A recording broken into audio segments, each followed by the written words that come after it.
Hey guys, Preston Guy with TigerBait.com here today. I wanted to talk about LSU's 2019 football season. As we know, the Tigers are about 3 weeks away from taking the field against Georgia Southern, and I am expecting a very exciting football season for Ed Ogeron and the Tigers. Before I go into that, I just want to knock out my plug real quick. Anybody watching this, I want to encourage you to subscribe to TigerBait.com. We've got a new site going with new engine F5 running the site. It is great. Mike, myself, Brian Lazar, we're doing great work over there. Mike puts out high quality videos, high quality pictures all the time. It is really good stuff going on at the site. If you haven't checked it out, do yourself a favor, go check it out, guys. I mean, and these subscriptions are how, you can support your great, hardworking local sports writers like myself, Mike Scarborough, Brian Lazar. So, LSU's 2019 football season. Ed Ogeron comes in for his third full-time year. That's kind of when the pressure comes on. You got a lot of your pieces in place. You've been recruiting players for a while. Expectation comes, and expectations have certainly come for this LSU team. Preseason rankings are anywhere from about 7th to about 5 or so at the best. And to be quite frank, I think those might be a little shy in my opinion. This team feels special to me. I genuinely believe we're about to see the best offense we've seen since 2013 and the best overall LSU team we've seen since 2011. That is lofty. I think LSU is better than any team, certainly any team not named Alabama or Clemson. And I think it all starts with that quarterback. You have to feel really good about who you got at quarterback. I've never come into an LSU football season feeling this good about who you got behind center. I mean, even when Mettenberger was coming into 2013, we knew he had all the talent in the world, but that 2012 season he didn't necessarily perform in a way that built a ton of confidence in you. That team struggled to score. He only threw 12 touchdowns. You had no idea what was coming. And then dating back, 2006, you felt pretty good about Jamarcus Russell, I thought, but I feel better about Burrow than I did with Jamarcus Russell in 2006. Now, will he be better than Jamarcus Russell or Mettenberger? I don't know. It'll be tough to top it, but I'm going to say he might. He might. To rewrite LSU's passing record book, it really isn't that difficult. If you look at it, 28 touchdowns, that's good.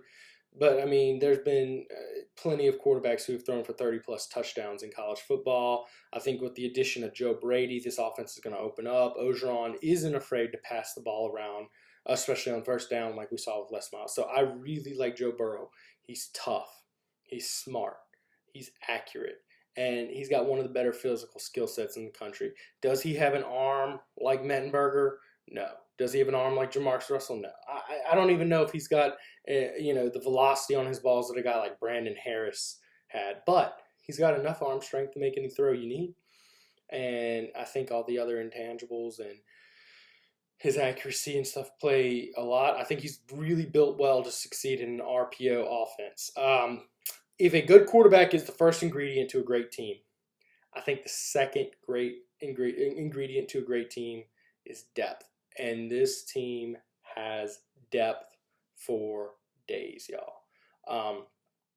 If you looked at that 2011 team that was so good, that team had a ton of depth. That was the unsung hero of that team. That team, when you lost your starting quarterback, you plugged in a fifth-year senior. Okay, and if that guy would have gotten hurt, you got, redshirt sophomore Mettenberger on the bench with all the talent in the world. He probably would have plugged in and been just fine. And then you see all sorts of things. We talked about, Mingo Montgomery as defensive ends on that team. No one talked about Ken Adams, who actually started over Mingo at first during the season for sure. And he was a legitimate player. That team had depth for days. This team is the deepest team since that team. I think Miles Brennan is a legitimate SEC caliber quarterback now. Where you really see some just stupid depth. It's just insane depth. Wide receiver. You got Terrace Marshall, Justin Jefferson, Jamar Chase. Those three guys are legitimate, like stud SEC receivers. All three of those guys will play on Sundays and have good careers in the NFL. Behind them, you got veterans D. Anderson, Derek Dillon coming in. And you've got very talented freshmen coming in and a bunch of other guys who were highly recruited. You got Trey Palmer, who is looking super good in practice. He is showing hands, extending away from his body and running pretty seamless routes. He's looking really good in fall camp coming off his injury. Watch out for Trey Palmer. It's going to be tough to keep a guy like that off the field, but also a guy like Devonta Lee. And then you got to think about it. Last year, the second leading receiver, I haven't even mentioned him. That's because he's not even playing wide receiver anymore. It's a pretty good sign for depth when your second leading receiver has to be switched to tight end just so he can make an impact on this team because you got so many good receivers. That is depth. That is stupid depth. What's also stupid depth is when you have three tight ends who are really legitimate receiving threats with Moss, Pettigrew, and now Stephen Sullivan. I mean, these guys are going to catch some balls. I mean, LSU's never really had a tight end make a huge impact in the passing game. I'd be shocked if that holds up this year just because you got so many guys who are such threats catching the ball. You'd have to. Running back is going to be another running back by committee approach, and that's not because Clyde Edwards-Helaire isn't good enough to be the guy, because he is good enough to be the guy. I think Clyde Edwards-Helaire has all the talent to become, a 1,000-yard back. I don't think he's quite on level of superb LSU backs that we've almost become accustomed to kind of since Jeremy Hill, really, just elite Darius Guice and Leonard Fournette. Last year was seriously a step back.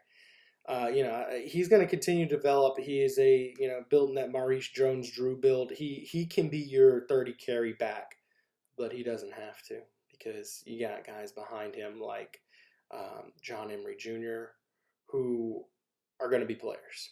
I mean, John Emery Jr. looks smooth. I'm talking smooth like a fresh stick of butter on your pancake smooth. This guy is a player. I think he is the best running back out of Louisiana for game one as a freshman that I have seen in quite a long time, and that includes Fournette. It's just absolutely incredible. The last time I saw a back who was as ready as him game one, who ended up not being as good as he was recruited, would have been Joe McKnight out of John Curtis, who ended up going to USC. He was really, really special. He was the number 2 overall player in the country. He ended up not having a spectacular career, but he did end up playing for USC as a good player and having an NFL career. He passed away a couple of years, so rest in peace to him. I think John Emery Jr., he's just too good to keep off the field. I think he is eventually going to take over as the starting back on this team with Edwards-Helaire coming, and he's going to get some carries from him. And then you mix that in with guys who've looked like legitimate running backs like Leonard Fournette, who has looked absolutely solid, and you get guys who weren't able to make too much of an impact like Chris Curry last year. And you mix in a guy like Tyrion Davis-Price, who's a big body out of Southern Lap. He should be ready to take some snaps. It's going to be hard to get all these guys the ball, but these are all talented running backs. I think LSU's much better at running back than they were a year ago. And it always helps when you can look at auxiliary positions that you might not look at as super important, but fullback, that's your lead blocker a lot of times. So many people like to overlook that position, but it is important to kind of set the tone running the ball. One of the things I like to pull out about that 2011 LSU team, they actually had 2 really good fullbacks on that team. With James Stampley, and they had the defensive tackle converted over to fullback as a bruiser. I'll remember his name later. But this year you got Torrey Carter, who is he is a man at fullback. He's gonna tear some face masks up, so watch out for him. Um, Now, if this team has an Achilles heel, we all know it. I've heard it ad nauseum by now. Offensive line. I'm gonna give my take on why. I mean, you're probably dog tired of hearing offensive line struggles. You've been hearing this since Les Miles got fired that the offensive line and trenches need to be refortified. And I think it's a stylistic choice that Ed Ogeron made. Les Miles had this thing where he just recruited the five best offensive linemen he could find, and he got them on the field as fast as he could. That's why you saw guys like Ethan Posick playing center. You saw guys like Lael Collins, who, I mean, from all I could tell, he looked like a left guard to me. That's what he's playing in the NFL now, and he's very good at that position. He had to play left tackle. Sorry about that. Then, you're not really seeing Ed Ogeron go for that. You're seeing Ed Ogeron take a lot of lower recruited guys, more built for their position, their true position.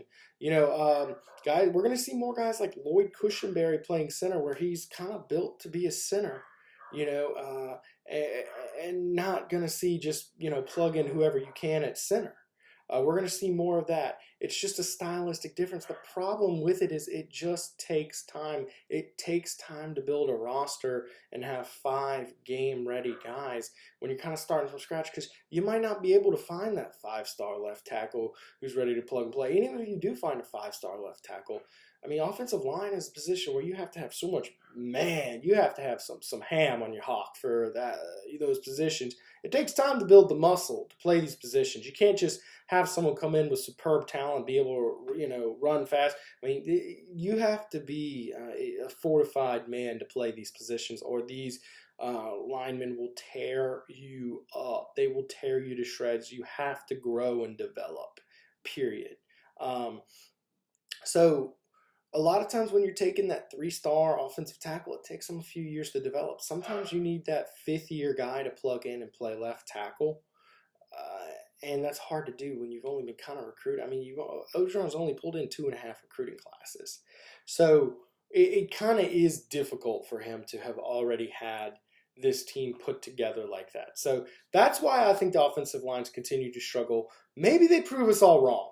Maybe they're tired of hearing it. They step up. I do think Sadiq Charles is a very high-quality left tackle, potentially special player. Word on the street is he played injured a lot last year. This unit suffered a lot of injuries last year. Cardell Thomas is the wild card to watch. I think Cardell Thomas is a special player. Not all sites had him as a 5-star player last year. At the very end, a lot of people dropped him down. But ultimately, I think Cardell Thomas is a guard, and recruiting specialists their jaws tend to drop over the offensive tackles because they have the most raw talent. They got the longest arms, they got the longest legs, they have the best physical skill set. And your left tackle is going to be your most valuable asset, but just because you're a guard doesn't mean you can't be a 5-star player. Cardell Thomas is going to be a bruiser on the interior. I think he's going to be a special player. He's cut 50 pounds of baby fat. My only criticism of him coming into this season was that he needs to cut the baby fat. He has cut that baby fat. I mean, he is going to be ready to pull, which is what you have to do as guard. You have to be able to pull and get to that linebacker, and then you got to be able to lower your pads and push those nose tackles, push them upfield.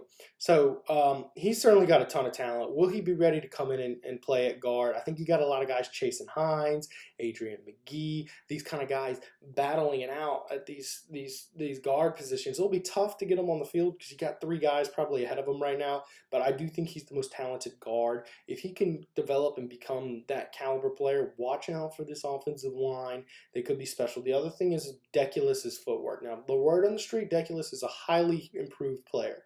Deculus, I hate criticizing players too harshly, but last year Deculus's past footwork needed some work. He had stone concrete feet last year. That is a problem as an offensive tackle. You have to slide. You have to have good footwork. If he can improve that footwork, he's got the raw potential. I mean, the dude's got a fantastic frame. He is a right tackle if I've ever seen a right tackle. But he's got to work on his kick slide. He's got to work on being able to keep that quarterback upright. He can't get abused by speed rushers. He just can't. I mean, you got to be able to provide precision. If he can clean up that footwork, which is totally possible to do in 1 year, um, watch out, man. This offensive line's got the potential. It's got the bones. So just hold on tight. Don't write them off just yet. Special teams should be pick up where they left off last year. Cade York is having a good camp from all guards. He's hitting about 80% of his kicks from most scrimmages, I'm hearing, and it seems like he's going to have a bigger leg than we had last year with Cole Tracy. Um, so I think that the difference at kicker should be negligible. You bring back Von Rosenberg, you bring back Avery Atkins, you bring back Blake Ferguson. Special teams should be right off where it was last year, if not better. Don't worry about that. I think special teams will be just fine. On to the defense. This defense will be nasty. I think there are 3 special players. I mean, truly special players on this defense. And those 3 are Grant Delpit, Caleb Von Chasson, and third, Derek Stingley Jr. Grant Delpit, I really don't have to spend much time. I mean, everybody thinks he's one of the best players in the country. Caleb Von Chasson, he looked like an elite pass rusher to me, man. I mean, like, seriously elite. And then he tore his ACL game 1. LSU's had a really good track record of recovering from these ACL injuries in recent years. Actually, there was a good feature story on LSU using an aggressive technique to restore these ACL injuries by using another ligament in the leg. Go Google it. It's pretty cool stuff they did. It was pretty aggressive and seems to have paid dividends. So great job by Jack Marucci and company.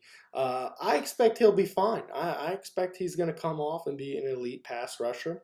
And I think that he will be a very highly drafted player.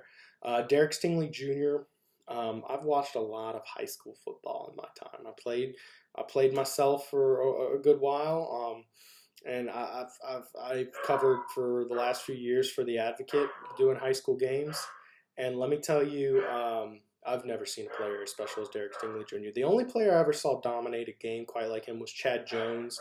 And it was 1A football he did that against. Derek Stingley Jr. did it in 2A football, but still, he dominated in a way that even Chad Jones just couldn't. When I covered him, he had touched the ball 5 times. He had 3 touchdowns. 1 was throwing, 1 was receiving, 1 was running, and he averaged like 40 yards per. I mean, the dude it was incredible. They punted the ball away from him every single time. He literally locked down half the field. If you would throw to people he wasn't covering, he'd probably still pick you off sometimes because he was that good. He is a physical specimen. He's the most talented cornerback in the country today. I mean that. Now, he's going to make some freshman mistakes. Lay off him. He's probably going to blow a coverage against Texas, and you're going to be pissed. Okay? And that's what freshmen do. They make mistakes. It's going to happen, especially at a position where defensive back, where it's like you turn your hip the wrong way, misread a coverage. Oh, next thing you know, he's over the top, and your safety can't catch him. Be patient. He's going to be special, y'all. I mean, we're going to have a lot of fun watching him for the next 3 years. I liken these 3 guys kind of like having Tyrann Mathieu, Barkevius Mingo, Patrick Peterson. There might be, some one might be a little bit better than the other, but I think ultimately it's a similar impact having those 3 guys. The defense is also just littered with talent all over the field other than those guys. I mean, it's not just those guys. I mean, you look at players like Siaki coming off at nose tackle, who's going to be really good. Braden Fehoko, Rashard Lawrence. You got Michael Divinity, who's looking like he's going to be an all-SEC type linebacker. I mean, they're Christian Fulton, who is going to be one of the better cornerbacks in the country, probably top 3-round draft pick. Then you got to consider 5-star guys coming in, like safety Marcel Brooks coming in, who's stupid athletic. I mean, just stupid athletic. Guys like Jacoby Stevens, who, I mean, you couldn't quite get on the field last year. You got to figure you're going to find a starting spot for him somewhere this year. I mean, this defense who's got dudes. I mean, dudes and dudes and dudes for days ready to play ball, y'all. I mean, this is going to be fun. You combine that with the best defensive coordinator in college football. Oh, man, this is going to be something fun to watch, y'all. Watch out. Watch out for this defense. This team is special. I opened with that. I think this team is special. I have a gut feeling about this team. Maybe that's just emotions taking over. The last time I had a gut feeling about a team like this was 2015. I was woefully wrong. I mean, although it was a fun start where you went undefeated, you came into Alabama, you're number 2 in the country, but oh boy, that team had problems. I mean, it was a special year for Fournette, but boy. So I was woefully wrong. But there's only been 2 other seasons where I kind of had this gut feeling. 2011 and 2007. Maybe it's a little bit of that, every 4th season juju. We've all been on Tiger droppings and seen someone talking, every 4th season LSU makes it to the national championship. Ooh, well, we're kind of back on that 4th season, aren't we? But I think it's more than that. What really has me thinking this team is special is all the aforementioned great things going on with the program. Great quarterback. The third ingredient, if the first 2 ingredients to a great team are great quarterback and depth, the third is a quiet offseason. No suspensions, no major injuries, no coaching scandals, no program. It's been a fantastic offseason. Very quiet. So be on the watch out for this team. There's something special because they got the 3 major ingredients in my book, and then you throw in all the that roster being as good and as special as it is. All of Ed Orgeron's coaching pieces in place. He's got all these analysts ready. This team could be special. My heart tells me this is the team that finally beats Alabama, runs the table, makes it to the college football playoff. My brain tells me 10-2. 2 major factors weigh down on this team. First, the offensive line is woefully unproven. I mean, we saw they were a serious weak spot last year. I think the potential's there for them to be special, but I can't say at this point they are going to be special. I haven't seen anything that would prove to me undeniably they will be. I think that Orgeron's setup for offensive line is just going to take a while. I think eventually we're going to see the offensive line is better. Right now, I can't say they are for sure. I see 1 or 2 end of game-winning drives being cut short, either due to the offensive line not being able to pass block against teams with a tense pass rush like in Alabama, or because Joe Burrow has a tendency to hold on to the ball a little bit too long. If he's got a weakness as quarterback, that's his weakness at quarterback. He does tend to hold on too long. I do think a couple sacks. Think about 2013 LSU Alabama at the end of the game. I mean, Benberger got sacked 4 straight times. I mean, kind of this offensive composition is very similar to that 2013 offensive composition. I really do think so.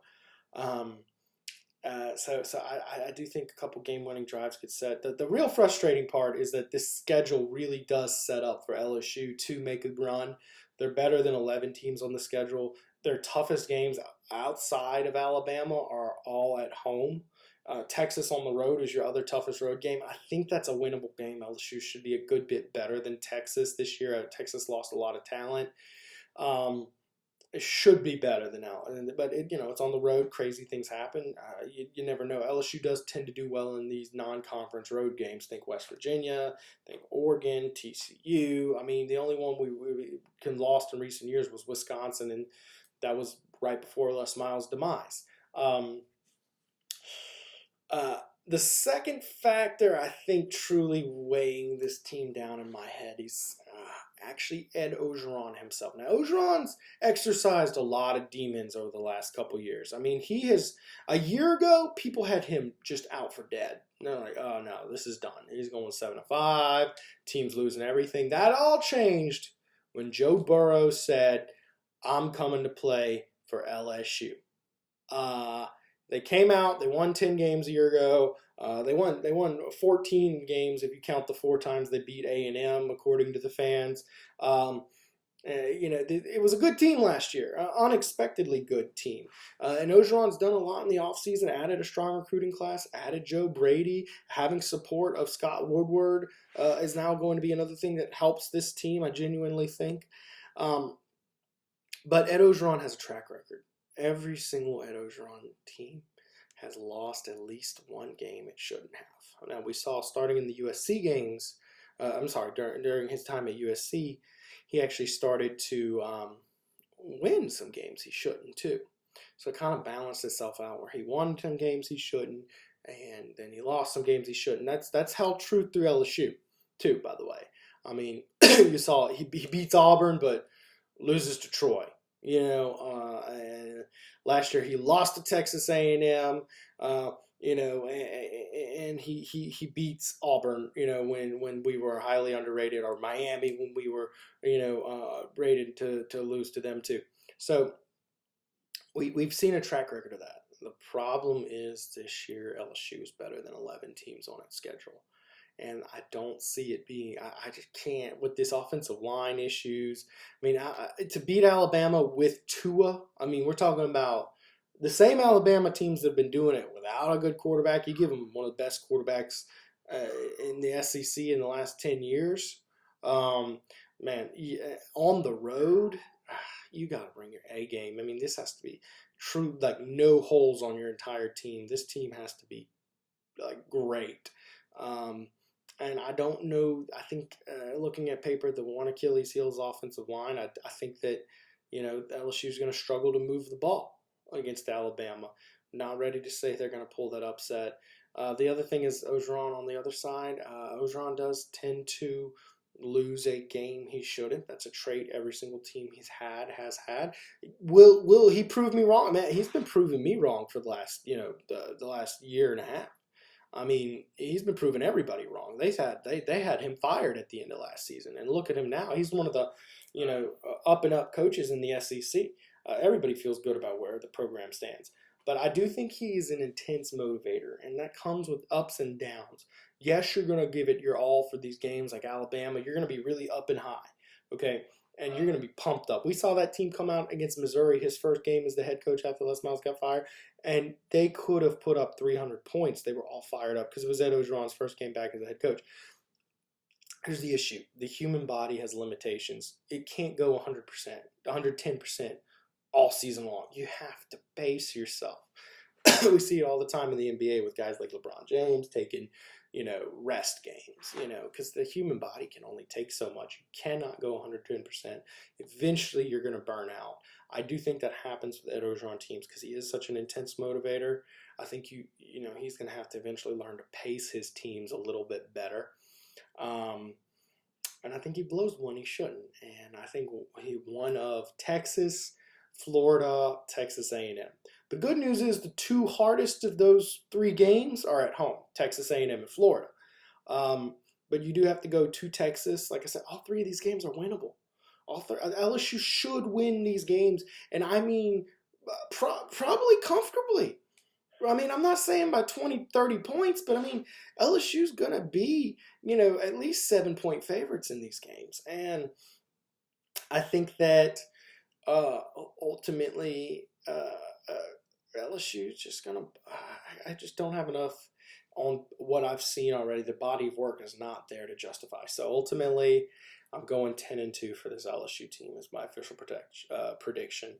I expect LSU will be on the outside looking in the final playoff rankings. There's going to be a lot of people saying, well, this is probably better than the 3rd and 4th team in the country. That we need to let LSU in, but they're not going to. Alabama's going to win the SEC West, which has been a real monkey on LSU's back, being that they can't win their division because Alabama always got the division locked up. You can't afford to lose one conference game because Bama's not going to lose 2. They're going to finish somewhere around 6. I think this LSU team will consider itself snubbed, and it's going to dismantle whatever poor teams it gets matched up with in a New Year's 6 bowl. Look for LSU to have its first top 5 finish since 2011. That's my prediction for the season, guys. Thank y'all for watching. If y'all made it all the way through here, hope you enjoyed it. I will say, follow up on my plug, guys. We're doing great stuff at tigerbait.com. Y'all come by, give us a visit, look around. We could really use your subscriptions. It really helps us put out tons of high quality content. And I would really appreciate y'all helping support your local sports writers. What do you think? Just leave me some comments. Did I get it wrong? Did I miss something? Did I screw up any factual errors? Can you help me figure out that fullback's name who switched to fullback? Maybe J.C. Copeland. Maybe I'm blanking right now. Anyways, y'all have a great day. Thank you.